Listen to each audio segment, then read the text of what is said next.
आज भारत का भूगोल, आज जो विषय है, मेरा टॉपिक है सीजीपीएससी मेंस के लिए है, वो टेस्ट मॉडल टेस्ट पेपर है भारत का भूगोल। चलिए इसमें किस प्रकार क्वेश्चन पूछे जा सकते हैं, ये जरूरी, बार बार बोल रहा हूँ, ये जरूरी नहीं कि ऐसे ही क्वेश्चंस आएंगे। बस ये है, एक मॉडल टेस्ट पेपर है, आप प्रैक्टिस करके जाइए, कम से बातें सुन के जाइए, वो आपके लिए इंपॉर्टेंट हो सकता है। कम से कम उस प्रकार का बनाया जा सकता है। अगर इस प्रकार क्वेश्चन आ जाते तो आपके लिए बेनिफिट होगा।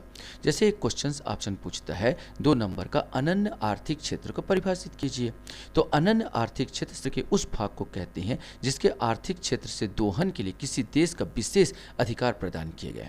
अनन्य आर्थिक क्षेत्र किसी के तट रेखाओं से 200 समुद्री मील, 300 लगभग 370 किलोमीटर का समुद्री क्षेत्र होता है। क्षेत्र में नेविगेशन, मछली पकड़ने, वैज्ञानिक अनुसंधान आदि की छूट होती है। क्वेश्चन आपके सामने हो सकता है, कडप्पा चट्टानों का निर्माण किस प्रकार होता है। तो आर्कियन और धारवाड़ संरचना के अपरदन तथा भौतिक रासायनिक परिवर्तन से प्राप्त निक्षेपण के द्वारा कडप्पा चट्टानों का विकास होता है। इसमें चूना पत्थर का सर्वाधिक भंडार होते हैं और कडप में जीवाश्म का अभाव पाया जाता है। ये 2 चीज़ें इंपॉर्टेंट है। हमारे यहाँ पर भी मैदानी जो क्षेत्र होता है, जिसमें छत्तीसगढ़ का मैदानी क्षेत्र, यहाँ पर कडप्पा चट्टानें ज़्यादा पाई जाती है, इसलिए यहाँ पर चूना पत्थर हमको प्राप्त होता है। क्वेश्चन बन सकता है, निच्छालन क्या है। निच्छालन वह प्रक्रिया है जिसके द्वारा मिट्टी में विद्यमान घुलनशील संगठक पानी में घुल जाते हैं और रिसते हुए मिट्टी में से होकर निचले स्तर पर पहुंच जाते हैं। मतलब जो भी आपका कंकड़ पत्थर है, उसमें से जो पानी गिरेगा तो उसमें से जो जिसमें घुलनशील संगठक हो, बहुत सारे कार्बनिक पदार्थ है, घुल के नीचे बैठ जाते हैं। इससे मृदा की ऊपरी परत में पोषक तत्वों की कमी हो जाती है। यह प्रक्रिया तेज वर्षा वाले क्षेत्रों में अक्सर दिखाई पड़ती है। क्वेश्चन बन सकता है, जलेप्ला दर्रे के बारे में संक्षिप्त जानकारी दीजिए।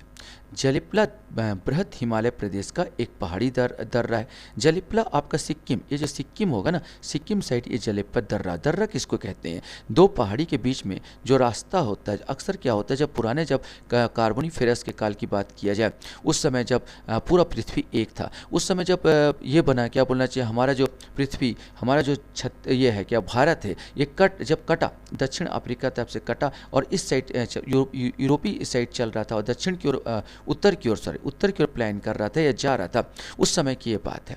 उस समय जो बना है, क्या बोलना चाहिए, जलेप्ला दर्रा, उस समय जो दर्रा होता था, वो जो नदियाँ आई, नदियाँ पहाड़ों को तोड़ते हुए निकलती चली गई और जो रास्ता जो बनाई है वो कालांतर में दर्रा के रूप में आ गया। मैंने 2 पहाड़ों के बीच का जो रास्ता है उसको दर्रा कहा जाता है। तो जलेप्ला बृहद हिमालय प्रदेश का एक पहाड़ी दर्रा है। यह भारत के दक्षिणी तिब्बत को जोड़ता है। यह सिक्किम राज्य में चुंबी घाटी में स्थित है। यह भारत तथा चीन के मध्य सागर के लिए अत्यंत महत्वपूर्ण है। भारत की अंतर्राष्ट्रीय सीमा के अंदर इस दर्रे के चरणों में मेनो-मेचो झील स्थित है। क्वेश्चन आपके सामने, पश्चिमी घाट में किन्हीं 4 प्राकृतिक बंदरगाहों के नाम लिखिए। जो भारत होता, अगर मैं भारत का डायग्राम कुछ इस प्रकार बनाऊं तो ये वाला पश्चिमी घाट है, ये इस साइड का पूरा पश्चिमी घाट है और ये पूर्वी घाट है। तो पश्चिमी घाट जो पूरा फैला हुआ है, ये गुजरात के काठियावाड़ जिले से पूरा कन्याकुमारी तक 1600 किलोमीटर तक फैला हुआ है। तो पश्चिमी घाट का विस्तार अरब सागर के समानांतर 16 किलोमीटर की लंबाई है। इसमें स्थित प्रमुख बंदरगाह निम्नलिखित है: कांडला, मझगांव, जवाहरलाल नेहरू पोर्ट, जो उसको नहावा सेवा कहते हैं, मुर्मुगुआ, मैंगलोर, कोचीन आदि। अल नीनो के परिणाम क्या क्या है। तो अल नीनो, पहले आपको जानना होगा कि अल नीनो वास्तव में हर 4 साल बाद आता है। तो अल नीनो एक गर्म जलधारा है। जब गर्म जलधारा यहाँ पर आती है तो अक्सर मानसून प्रभावित हो जाता है, क्योंकि यूरोप साइड जब ये अल नीनो का प्रभाव होता है तो गर्म जलधारा होती है। गर्मी के कारण जो पानी है गर्म होकर ऊपर उठ जाती थी, यहाँ पर जो होता है निम्न वायुदाब का चाप स्थापित हो जाता है, जिससे जो मानसून होता भारत की ओर न होकर इस ओर खिंच जाता है। उस समय अल नीनो के परिणाम स्वरूप भारत में बरसात कम होती है और हर 4 साल बाद यह हमको देखने को मिलती है। यह जलवायु को प्रभावित करती है। इसके कारण बाढ़ एवं सूखा की समस्या उत्पन्न होती है। अल नीनो की अनिश्चितता खाद्य सुरक्षा के लिए संकट उत्पन्न करती है। अल नीनो के चक्र में वायु, वर्षा, आग तथा बिजली द्वारा संपत्ति को बहुत बड़ा नुकसान होता है। ज्वारी वन को संक्षेप में समझाइए। तो ज्वारी वन क्या होता है। तो इन वनों में उत्पत्ति डेल्टाई क्षेत्र में होता है, जहाँ नदी का जल समुद्र में मिलता है। भारत में गंगा, गोदावरी, महानदी, कृष्णा, कावेरी डेल्टा क्षेत्रों में इस प्रकार के वन पाए जाते हैं।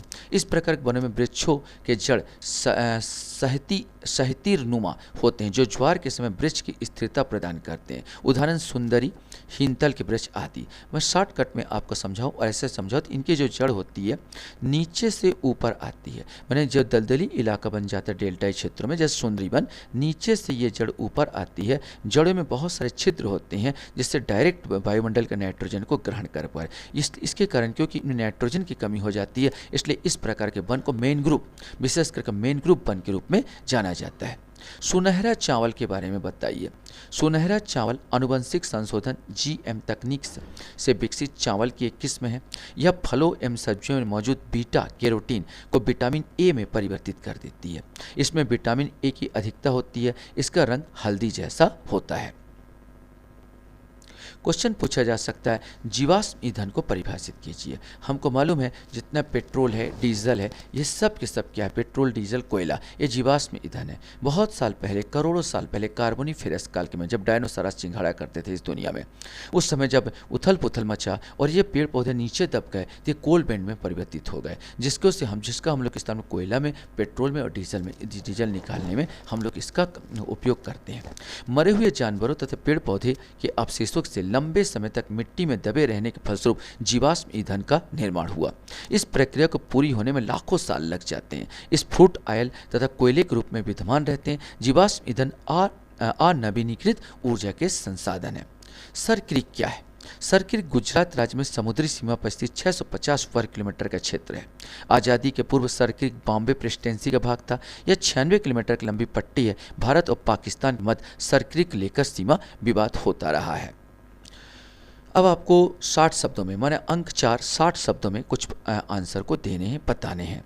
60 शब्दों बताने और अंक आपके 4 होंगे। क्वेश्चन है, गरजता चालीसा से आप क्या समझते, इनकी स्थिति को समझाइए। मैं आपको अगर समझाऊंगा तो अगर ये ग्लोब है, ग्लोब में अगर भूमध्य रेखा की बात किया जाए तो भूमध्य रेखा के जो दक्षिण साइड, अगर नीचे साइड दक्षिणी ग्लोब में बात करूंगा, नॉर्थ ग्लोब की बात करूं तो यहाँ पर समुद्र ज़्यादा है। और समुद्र ज़्यादा होने के कारण जहाँ हम 40 डिग्री आते हैं तो यहाँ पर काफ़ी तूफान को, लोगों को तूफान का, बिजली कड़कती तूफान का सामना करना पड़ता है। तो हम इसको गरजता चालीसा कहते हैं। 50 डिग्री के पास में आते हैं तो हम कहते हैं पचासा, हम कहते हैं पचासा की संज्ञा देते हैं। और 60 में डिग्री में जब आते हैं चीखता साठा भी कहा जाता है इसको। तो इस प्रकार के उपमा दिया गया, इसके प्राकृतिक जो प्रकोप है उसके बारे में कहा गया। तो गरजता चालीसा पृथ्वी के दक्षिणी गोलार्ध में चलने वाली शक्तिशाली पछुआ पवनों को कहते हैं।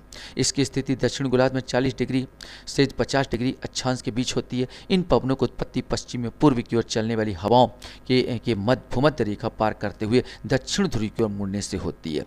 40 डिग्री दक्षिणी से 50 डिग्री दक्षिणी के मध्य अधिकतर भागों में खुला महासागर है, इसलिए इन हवाओं के प्रभाव से ऊंची ऊंची लहरें उठती है जो व्यापारी को नौवहन में मदद करती है। क्वेश्चन बन सकता है, मानसून को परिभाषित कीजिए। भारतीय उपमहाद्वीप में मानसून की सक्रियता का कारण बताइए। तो मानसून अरब सागर की ओर भारत के दक्षिणी पश्चिमी तट पर आने वाली हवाओं को कहते हैं, जो भारत, पाकिस्तान और बांग्लादेश आदि में वर्षा करती है। यह मौसमी पवनें होती है जो दक्षिणी एशिया क्षेत्र के जून में से सितंबर तक सक्रिय रहती है।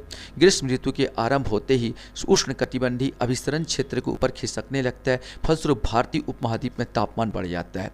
तापमान में वृद्धि के कारण उपमहाद्वीप में कम दबाव का क्षेत्र बनता है, जो नमी धारण किए हवाओं को अपनी ओर आकर्षित करती है और भारत में मानसून का आगमन होता है।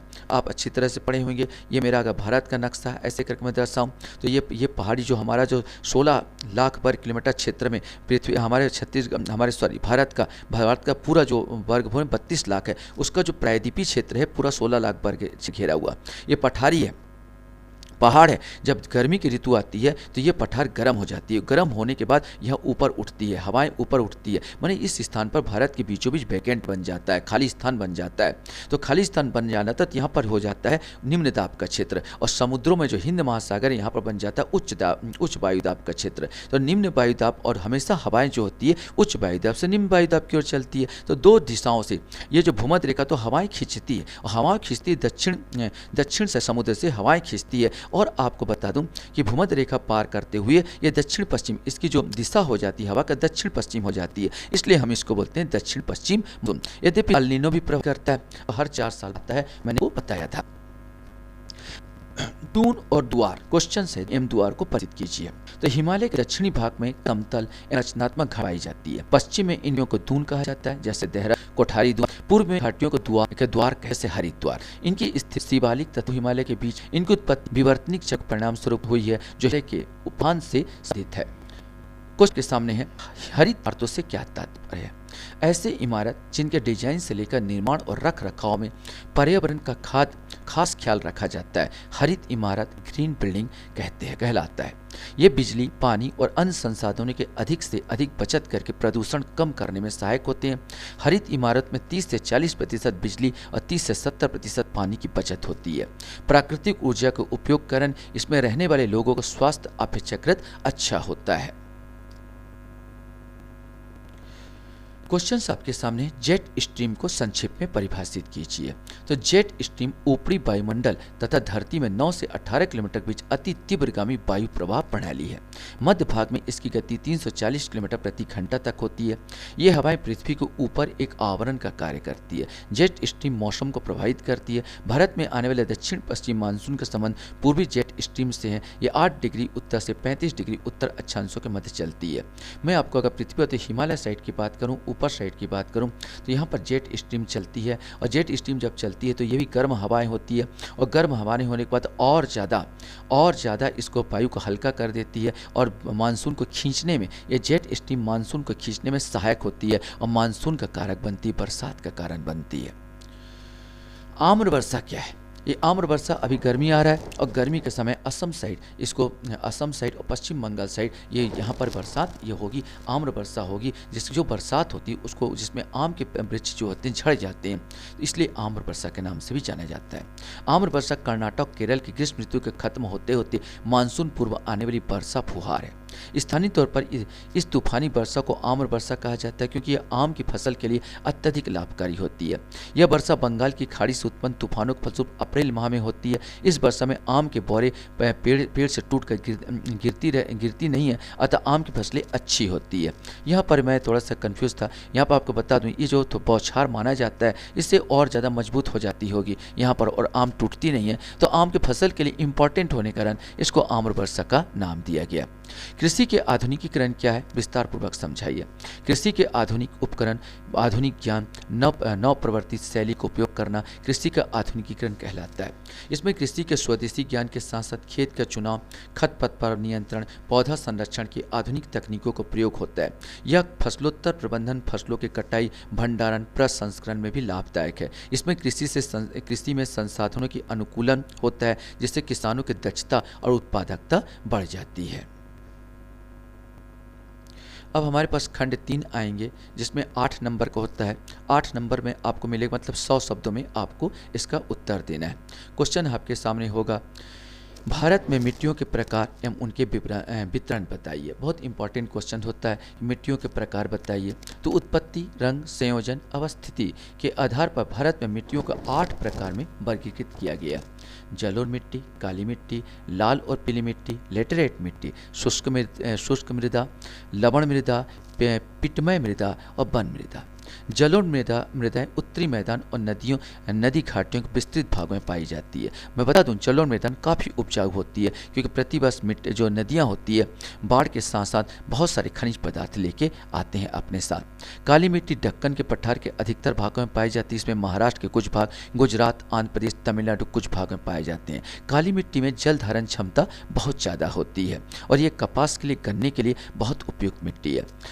लाल पीली मिट्टी दक्कन के पठार के पूर्वी तथा दक्षिणी भाग में है। लेटराइट मृदा तमिलनाडु, आंध्र प्रदेश, केरल, कर्नाटक, मध्य प्रदेश, उड़ीसा, असम के पहाड़ी क्षेत्रों में पाए जाते हैं। ये चाय उत्पादन के लिए और नारियल जैसे पौधे के लिए बहुत अच्छी होती है। शुष्क मृदा पश्चिमी राजस्थान में पाई जाती है। लवण मृदा पंजाब और हरियाणा में पाई जाती है। पीठमय मृदा बिहार, उत्तरांचल, पश्चिम बंगाल, उड़ीसा और तमिलनाडु में पाए जाते हैं।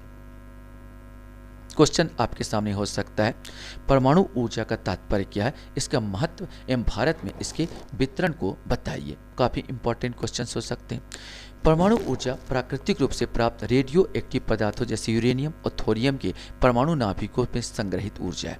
इन पदार्थों को नाभिकीय रिएक्टरों के विखंडन की प्रक्रिया से गुजारा जाता है, जिससे अत्यधिक मात्रा में ऊर्जा उत्पन्न होती है। परमाणु विखंडन की प्रक्रिया में ऊर्जा ऊष्मा के रूप में निकलती है। इस ऊष्मा ऊर्जा का उपयोग विद्युत उत्पादन में किया जाता है। परमाणु ऊर्जा बहुत महत्वपूर्ण है। यह असीमित ऊर्जा का स्रोत है। इसमें बहुत कम मात्रा में अपशिष्ट निकलता है। यह ऊर्जा को अनवीनीकृत स्रोत जैसे कोयला, पेट्रोलियम पर निर्भरता को कम करता है। वैश्विक स्तर पर अमेरिका, रूस तथा यूरोपीय संघ परमाणु ऊर्जा में अग्रणी है। भारत के प्रथम परमाणु ऊर्जा संयंत्र सन 1969 में तारापुर में स्थापित किया गया था। भारत में परमाणु ऊर्जा केंद्र कलपक्कम तमिलनाडु, कुडनकुलम तमिलनाडु, केंगा कर्नाटक, जैतापुर और तारापुर महाराष्ट्र, केंगा कर्नाटक, काकरापारा गुजरात, रावतबाता राजस्थान, नरोरा उत्तर प्रदेश, फतेहाबाद हरियाणा आदि आदि। क्वेश्चन आपसे पूछा जा सकता है, मृदा के जलीय अपर्दन के विस्तार को समझाइए। जलीय माने मृदा के जल के ज़्यादा बरसात होने से मृदा का खराब हो जाना, ये होता है जलीय अपर्दन।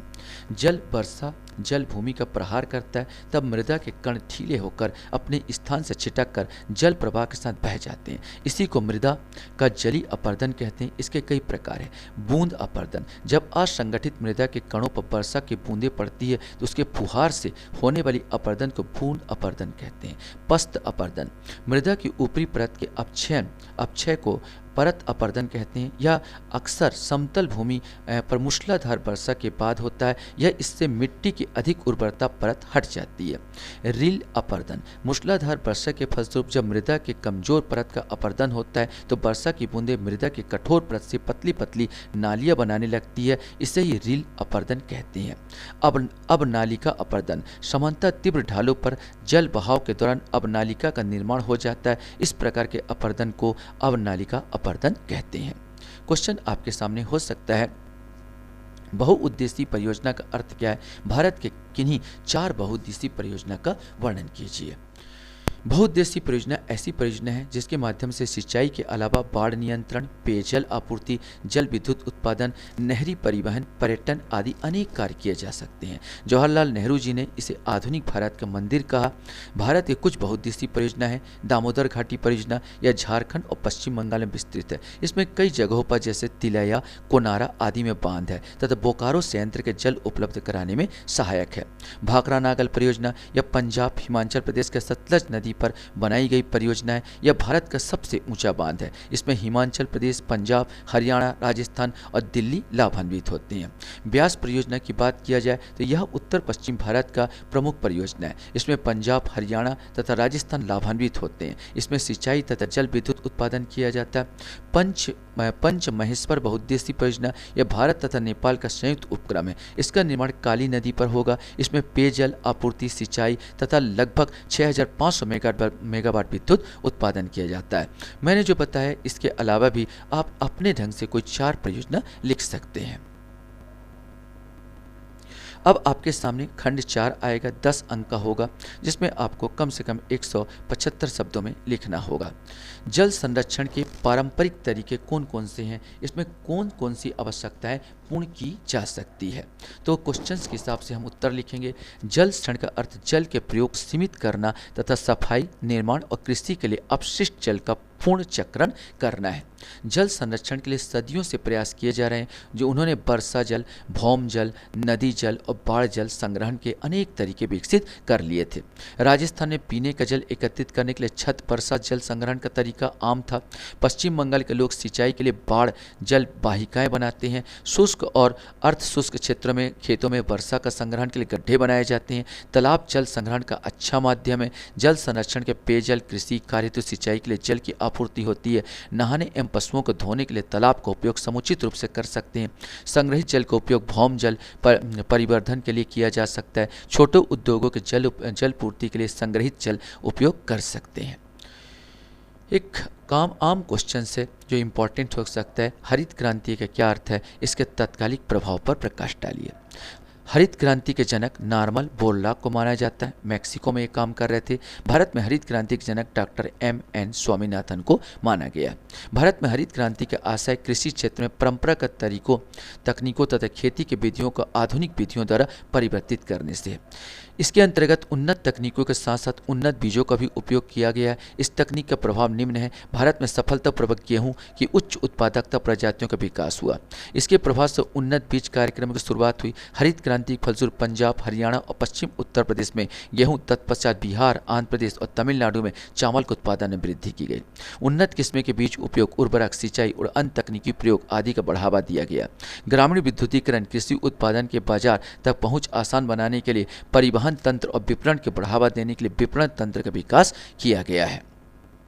ये मेरा टेस्ट पेपर था, वो था। आप लोग मेरे वीडियो को वॉच करते हो, इसके लिए धन्यवाद। Thank you very much.